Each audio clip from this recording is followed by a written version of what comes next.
영웅은 난세에 태어난다는 말이 있습니다. 또 훌륭한 선장은 순풍에 고요한 바다에서 나타나지 않는다는 말이 있습니다.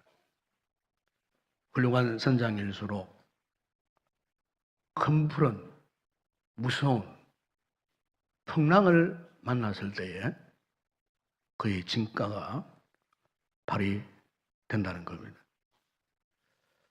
종종 우리 성도들도 우리가 생각하지 못했던 어두움의 길을 만날 때가 있습니다. 고통스러운 우리 인간의 한계 상황을 만날 때가 있습니다. 시인이 고백했듯이 때로는 눈물 골짜기로 통행해야 하는 이런 때가 있습니다. 바로 이런 상황 속에서 사실 오늘 우리의 믿음은 진가를 발휘하게 되는 것입니다. 제가 송구영신 예배 때에 인용해 드렸던 닉 부이치치의 그 고백 가운데 한 구절을 다시 한번 인용을 한다면은 겉으로 드러난 상황이 아무리 암담해도 상관이 없습니다. 왜냐하면은 하나님은 선하신 분이시기에 그 어떤 어려운 일이 일어나도록 허락하셨다면 그만한 이유가 있음에 틀림이 없기 때문입니다. 사랑 여러분, 오늘 우리가 이 한 해를 살아가는 동안 예측 불후에 어둠이 찾아오고 예측 불후에 힘들고 어려운 상황이 온다고 할지라도 우리 믿음의 사람들은, 우리 성도들은 결코 그 상황 가운데에 이 소망의 끈을 놓으면 안 될 줄로 믿습니다. 저는 개인적으로 올 한 해를 시작하면서 하나님께서 저에게 이 한 해에 이 주제의 말씀, 저의 삶의 주제의 말씀을 주셨는데 그 말씀이 시편 37편 23절 24절이에요. 제가 오늘 시편을 묵상하다가 이 말씀에 너무나 많은 은혜를 받았습니다. 잘 아는 말씀이지만은 이상하게 내 신비에 그냥 와서 꽂혀버리는 피할 수 없는 이것이 하나님께서 오늘 한 해 동안 나에게 주는 말씀이구나 깨달았던 말씀 가운데 이 말씀이 있어요. 여호와께서 사람의 걸음을 정하시고 그의 길을 기뻐하시나니 그는 넘어지나 아주 엎드러지지 아니하면 여호와께서 그의 손으로 붙드시미로다. 나의 가는 길이 그 어떤 험한 길일지라도 알고 보니까 그 길은 하나님이 정해 주신 길이요. 내가 그 길을 가다가 때로는 지쳐서 쓰러지고 때로는 엎드러지는 그 순간에 알고 보니까 그분의 손이 나타나서 나를 붙들어 주신다라고 하는 이 다윗의 고백이 그렇구나. 한 해를 살아가면서 내가 이 말씀을 붙들고 살아가야 하고 한 해의 삶의 주제의 말씀으로 제가 지금 아침 저녁으로 이 말씀을 묵상하고 있습니다. 여러분, 오늘 우리 성도들이 저 하나님을 모르는 세상 사람들과의 차이가 무엇이겠습니까? 이 세상 사람들은 인생을 살다가 정말 어려움을 당해보세요. 조금만 마음에 안 드는 일을 만나보세요. 그러면요 난리를 치고 호들갑을 떨고 그것을 견디지 못해서 죽겠다느니 살겠다느니 아우성을 쳐요. 그러나 여러분, 믿음을 가진 우리 성도들, 우리 그리스도인들은 그렇지 않아요. 넘어지더라도 아주 넘어지지 않고요. 비록 쓰러지더라도 아주 쓰러지지 않는 거예요. 왜요? 하나님이 나를 붙들어 주신다는 사실을 믿기 때문입니다. 하나님이 나를 이렇게 주신다는 사실을 확신하기 때문입니다. 그러므로 여러분, 우리 성도들이 어떤 위기를 만날 때에 꼭 확신하세요. 우리 하나님께서는 우리 성도들이 어려움을 당할 때 결코 우리를 그냥 구경하고 계시는 분이 아니에요. 그냥 우리를 방관하고 계시는 분이 아니라는 거예요. 같은 위기의 순간에도 그분은 우리 안에 계시는 분이시고, 그분은 우리 곁에 계시는 분이시고, 그분이 우리와 함께 계시는 분. 여러분, 오늘 우리가 이 좋으신 하나님을 믿고 바라고 의지하고 있는 줄로 믿습니다. 그러므로 여러분, 우리가 이 같은 인생의 위기 앞에서 우리의 믿음의 태도는요, 당당해야 됩니다. 흔들림 없이 오직 하나님 편에서만 서 있어야 할 줄로 믿습니다. 여러분, 오늘 본문을 보시면은 이 같은 믿음의 역사를 지금 우리에게 지금 보여주고 있는 내용이에요. 이 본문의 내용은 이스라엘 백성들이 지금 가나안 땅에 들어가가지고 정복 전쟁을 해서요. 첫 번째 전쟁 여리고성 전투에서 대승리를 거두었어요. 두 번째 전쟁 아이성 전투에서 첫 번째는 실패했지만 두 번째 다시 용기 백배해서 싸워가지고 또 대승리를 거두었어요. 이제 오늘 본문은 가나안 땅에서 세 번째 전투 장면이에요. 그런데 이 세 번째 이 전투 장면은 가나안의 5개의 연합 군대가 한마디로 대군과 싸워야 되는. 왜 이런 전쟁이 일어나느냐 하면은 성성장구했던 이스라엘 백성들이 지금 에발산과 그리심산 깊은 계곡에 다 모였어요. 모여가지고 그들이 공동체적으로 신앙 고백을 하는 겁니다. 선포를 하는 겁니다. 그 선포 내용이 뭐냐면 이제 하나님께서 우리로 하여금 약속의 땅 가나안에 들어가게 하셨고 두 번의 전쟁에 승리를 하게 하셨으니까 이 가나안 땅은 우리 땅이다. 그래서 이스라엘 백성들이 그 계곡에서요 하나님을 향해서 믿음의 고백을 하는 겁니다. 하나님께서 여호와께서 우리에게 이 땅을 주셨습니다. 소리를 치고 하니까 이 주변에 가나안 족속들이 그 소리를 다 듣게 되었잖아요. 너무너무 두려운 거예요. 그래서 이들이 가나안의 그 큰 대부족들끼리 그 5개 부족, 그러니까 예루살렘 왕 아도니셋이 수장이 되고 5개의 이 부족이 연합하여 이제 이스라엘 백성들과 대접전을 벌이는 찰나에 있었어요. 그런데 그들에게 변수가 생겼어요. 함께 하려 했는 그 부족 가운데 기브온 족속이 배신을 한 거예요. 이 기브온 족속이 가만히 보니까 도저히 이스라엘 저 백성의 성성장구의 무서운 세력 앞에 안 될 거야. 상대가 안 될 거야. 그걸 판단한 것 같아요. 그래서 거기에서 돌연 뛰쳐나와서 어떻게 하냐면 여호수아를 찾아가죠. 그리고 여호수아와 함께 화친 조약을 맺습니다. 다시 말하면 당신들 편이 되어지겠다. 화친 조약을 맺으니까 이 소식이 이 연합 족속들에게 들려지니까 분기충천한 거예요. 그래서 이제는 더 이상 못 참는다. 이렇게 해서 이제 이 가나안의 5개 연합 군대가 배반한 기브온 족속을 먼저 진멸하기 위해서 전면 전쟁을 일으키는 겁니다. 그야말로 처절한 전쟁이 시작되어지는 겁니다. 그런데 이런 다급한 상황 속에서 기브온 족속이 여호수아를 찾아왔습니다. 6절에 오게 되면은 여호수아에게 부탁합니다. 당신의 종을 돕기를 원합니다. 우리가 누굽니까?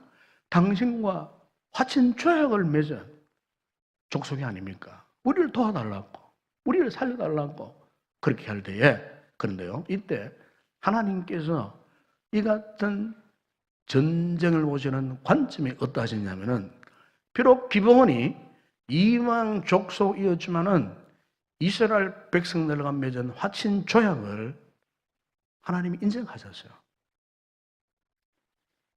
그러니까 비록 하나님께 여쭤보지도 않고 맺은 조약이었지만은 하나님께서 그것을 인정해 주신 거예요.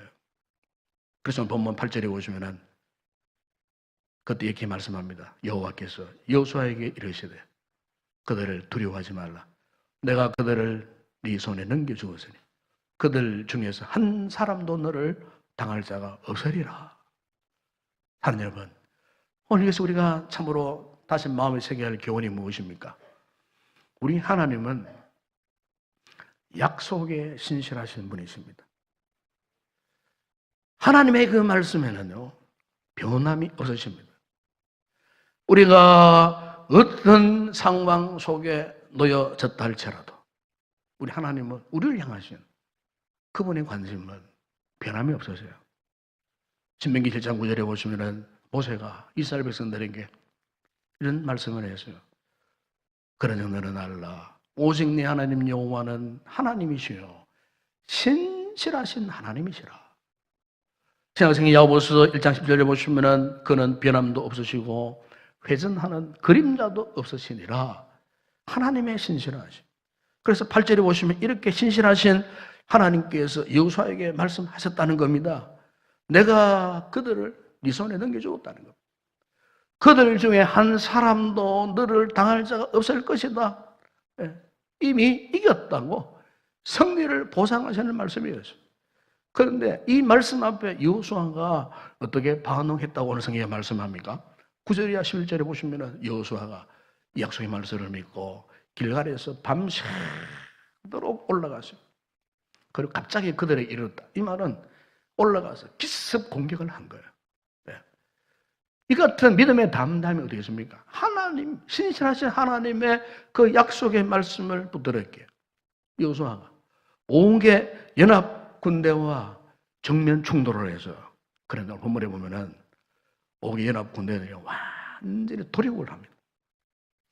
겨우 살아남아 도망가는 아모리 족속들은 하나님께서 때 아닌 하늘에서 큰 우박덩이를 내리셔가지고 11절 하반절에 보시면은 이스라엘 자손의 칼에 죽은 자보다 우박에 죽은 자가 더 많았더라. 그렇게 말씀, 여러분, 하나님께서는 약속하신 말씀대로 오직 하나님 편에 서 있기만 하면은 하나님께서 도우신 하나님. 여호수아가 이와 같은 믿음을 가진 사람이었죠. 하나님 편에 서 있으면 오늘 우리 성도들도 우리가 아무리 절망적인 힘들고 어려운 상황을 만나도 여러분, 오늘 우리 성도들은 하나님 편에 서야 할 줄로 믿습니다. 그분 편에 서면 돼요. 그분 편에 서 있으면 되는 거예요. 그분 쪽에만 서 있으면 그분께서, 전능하신 하나님께서 우리가 만난 어려운 문제, 당면한 문제, 내 힘으로 풀 수 없는 문제 보세요. 하나님께서 초자연적으로 역사하셔가지고 그래서 도와주시는 그 하나님. 여러분, 저는 믿음의 정의가 참 많은 것을 내리고 싶지만은 정말 이 믿음이란 뭐냐? 한마디로 저는 이렇게 믿습니다. 하나님의 그 약속하심에 반응하는 거예요.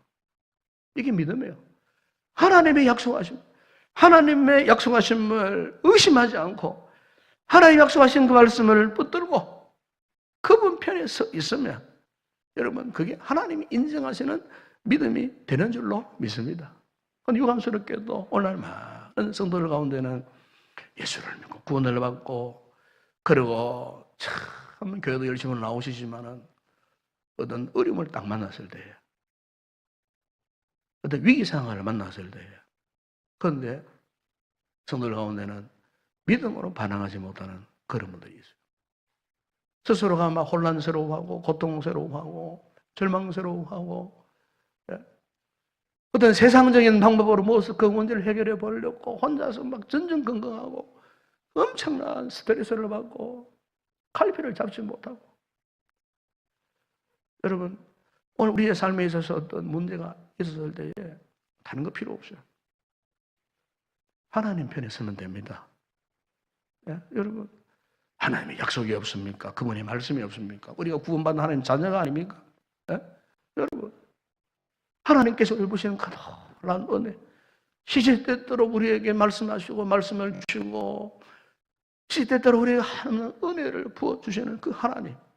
그런데 왜 우리가 어떤 위기상을 만났을 때에 이 변치 않으신 하나님, 신실한 하나님을 믿지 못하느냐 그 말이에요. 왜 우리가 그런 어려운 절망의 상황을 만났을 때에 왜 우리가 하나님을 진실로 신뢰하지 못하느냐 그 말이에요. 왜 우리가 세상에서 방황을 해야 하느냐 그 말이에요.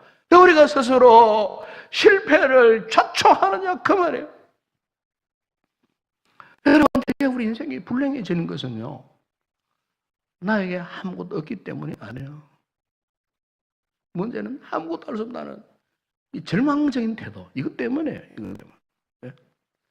여러분, 믿음 생활에서도 우리의 이 삶의 태도가 정말 중요합니다. 네? 아무것도 할 수 없다는 현실보다 더 중요한 것은 그 현실을 바라보는 태도예요. 현실을 바라보는 그 태도와 관점. 여러분, 이게 정말 중요한 거예요. 일본의 유명한 작가이자 기독교 지성인이었던 미우라 아야코가 남긴 유명한 말 가운데 이런 말이 있습니다. 죽는 것은 이제 내게 남은 마지막 사명이다. 고백했어요. 우리 이 말을 얼른 들으면 죽는 게 사명이라고? 죽는 게 어떻게 사명이 되느냐? 되게 사람도 그렇잖아요. 되게 사람들은 죽음을 피하고 싶어 하고, 그리고 죽음이 오면은 마지못해 뭐 어쩔 수 없이 내 운명이거니 이렇게 생각하는 분들이 많아요. 그러나 여러분, 미우라 우야고는 죽음이 뭔가 하나님께 드릴 수 있는 마지막 헌신의 기회라는 겁니다. 네. 그래서 그는 마지막 인생 순간까지 하나님의 백성으로서요, 아주 적극적인 영생을 가지고 하나님 앞에 쓰임 받았던 인물이었어요.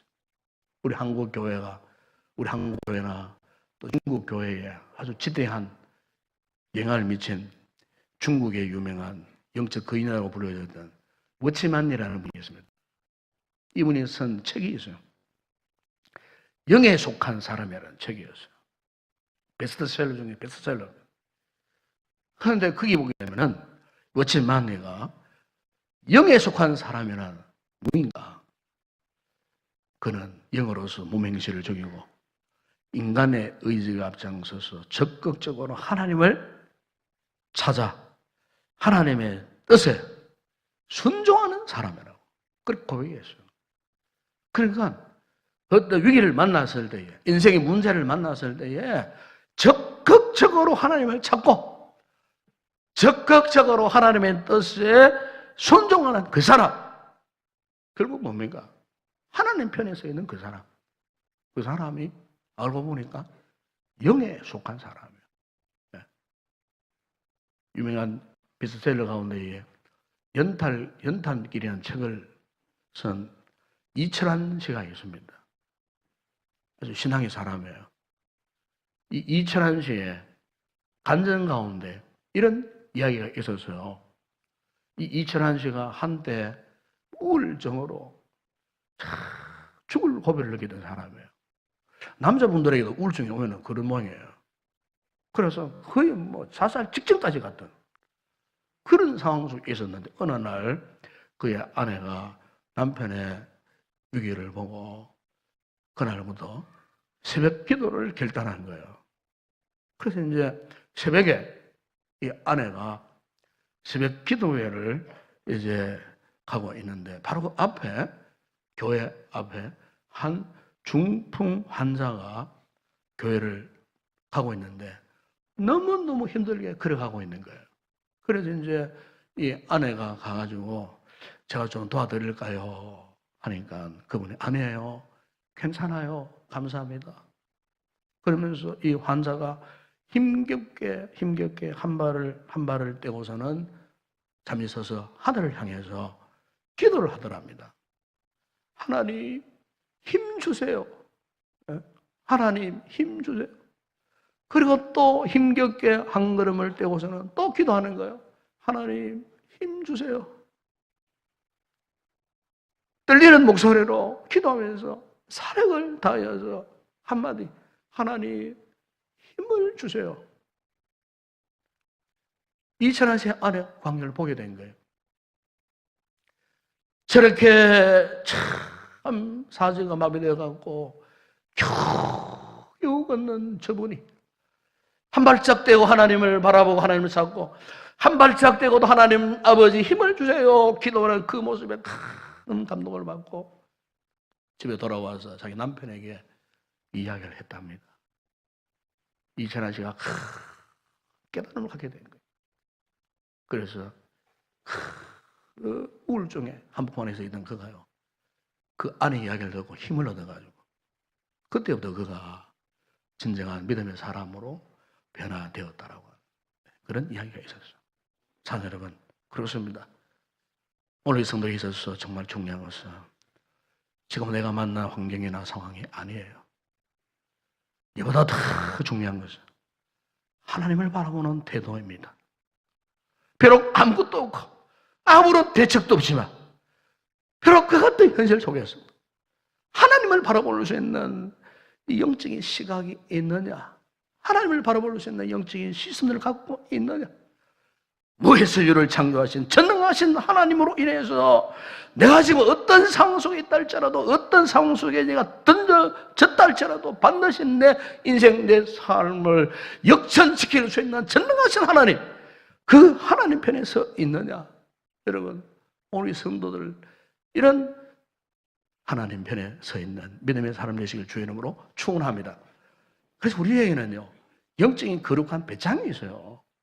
우리가 아무리 못 먹고 배고파도, 아무리 힘들고 어려워도, 가난해도, 아무리 내 몸이 아프고 절망적이더라도 여러분, 우리에게는 하나님이 우리 왼편에 계시고 오른편에 계시고 하나님께서 우리의 주변에 백그라운드가 되어주시고 든든한 거예요. 여러분, 쉽게 우리의 삶을 포기하면 안 되는 거예요. 절망해서도 안 되는 거예요. 절망만큼 무서운 불순종이 없어요. 하나님 편에 서 있는데 왜 우리가 절망할 수 있겠어요? 하나님 편에 서 있는 사람은 요지부동 할 수 있는 사람, 흔들리지 않는 사람, 하나님의 내 편에 서 계시는데 우리는 그 하나님 편에 서 계시면 현재 우리 인생에 닥면은 먼 힘든 문제들을 그분이 창조의 능력으로 기적적으로 역사를 나타내시리라 믿습니다. 오늘 여러분 12절 3절에 보시면은 이렇게 오직 하나님 편에 서 있던 적극적인 이 믿음의 영성을 가진 여호수아를 통해서 하나님이 어떤 역사를 나타내셨습니까? 여러분 12절에 보시면은 여호수아가 그렇게 그 상황 가운데에 그 전쟁의 한판에 서가지고 그가요 하나님 향해서 부르짖고 있었어요. 태양아, 너는 기브온 위에 머물러라. 달아, 너도 아일란 골짜기에서 그리할지어다. 여러분 보십시오. 여호수아가요 하나님을 향하여서 부르짖었으니까 어떻게 됐겠어요? 창조주 하나님께서요 13절에 보세요. 이렇게 말씀합니다. 태양이 머물고 달이 멈추기를 백성의 그 대적의 원수를 갖기까지 하였느니라. 태양이 멈췄어요. 달이 멈췄어요. 여호수아가 5개의 가난 부족을 진멸하기까지 태양이 중천에서 움직이지 않고 그 흑암의 세력을, 즉 우리의 인생의 문제를 해결할 때까지 하나님께서 하나님의 능력의 회사를 비춰주신 거예요. 아멘? 이건 여러분 옛날 역사 이야기가 끝나는 게 아니에요. 오늘 우리의 삶의 현실을 지금 말씀하고 있는 거예요. 우리가 비록 아무리 힘들고 아무리 어려운 상황에 있다 할지라도 보십시오. 하늘의 태양과 하늘의 달의 움직임을 좌우지하시는 그 전능하신 하나님. 14절에 이렇게 말씀합니다. 여호와께서 사람의 목소리를 들으신 이 같은 날은 전에도 없었고 후에도 없었나니 이는 여호와께서 이스라엘을 위하여 싸우셨음이니라. 여러분, 여호수아의 힘이 아닙니다. 능력이 아닙니다. 하나님이 여호수아의 그 믿음을 보시고 하나님이 대신 싸워주셨다고 말씀하지 않습니까, 여러분? 21절에 보시면 이렇게 말씀합니다. 모든 백성이 평안히 막게다 진영으로 돌아와 여호수아에게 이르렀더니 혀를 놀려 이스라엘 자손을 대적하는 자가 없었더라. 완전히 보십시오. 하나님 편에 서 있으니까 하나님께서 가나안 땅을 완전히 평정을 시켜주신 거예요. 예. 자녀를 보고 우리 성도들 가운데 지금 어떤 인생의 위기 속에 있는 분들이 있습니까? 감당할 수 없는 어떤 상황 속에 계시는 분들이 있습니까? 중요한 것은 그 상황이 중요한 것이 아닙니다. 우리의 태도입니다. 즉 하나님 편에 설 수 있는 적극적인 믿음의 영성을 가지고 있는가? 전능하신 하나님께서 우리를 대신해서 싸워주시려고 준비하고 계시는데 그 하나님을 의지하고 그 하나님을 전적으로 신뢰할 수 있는가? 그 하나님을 바라볼 수 있는가? 바로 이게 문제입니다. 10편 60편 5절에 시인은 고백합니다. 나의 영혼아 잠잠히 하나님만 바라라. 무릇 나의 소망이 그로부터 나오는도다. 이사야 40편 10절에 말씀합니다. 두려워 말라 내가 너와 함께 하매라. 놀라지 말라 나는 내 하나님이 되매라. 내가 너를 굳세게 하리라. 참으로 너를 도와주리라.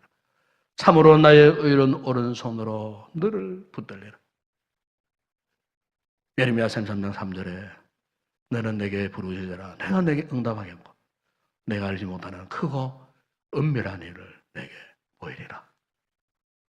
바라기는 올 한 해도 우리 모든 성도들이 그 어떤 상황 속에서 오직 하나님 편에 서는 이 믿음으로 반드시 승리의 삶을 살아가는 아름답고 복된 성도 되시기를 주의 이름으로 축원합니다.